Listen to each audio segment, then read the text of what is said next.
ВМРО ДПМН категорично негира дека Македонија ќе гради кампови за британските мигранти. Пратеникот Милошевски вели дека стратешкиот договор со Велика Британија предвидува инфраструктурни проекти, но за изградба на железници, автопатишта, болници, а не за мигрантски кампови.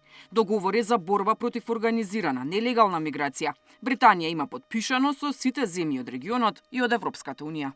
Британија, откако излезе од Европската унија, со сите земји од Западниот Балкан, но и со самата ЕУ, склучува вакви договори каде што Британија ја враќа легалната основа на Frontex, таму каде што Македонија и земјите членки на Европската унија, земјите кандидати имаат легална основа за борба против организирана нелегална миграција и заштита на границите, тоа го прави Британија со овој дополнителен механизам кој што е комплементарен со Frontex.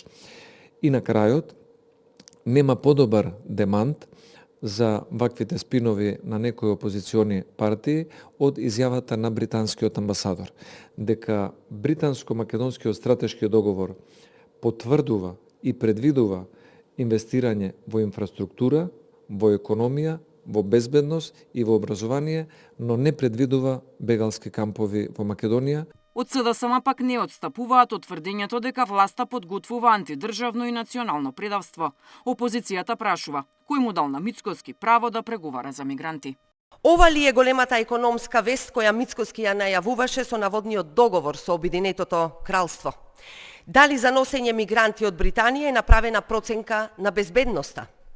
Дали се предвидени ризиците? И најважно, дали имаме одговор на прашањето зошто Британија ги одбила, а ние би ги примиле? Развиени финансиски силни европски држави, Шведска, Британија, Германија, имаат огромен проблем да се справат со овој предизвик. Нивните граѓани протестираат секојдневно токму за овие проблеми. Британија прва има проблем со мигрантите кој трае предолго. Ако овие високо развиени земји не можат да се справат со проблемот, нема да може ниту Македонија. Ова општество не може да го издржи ова.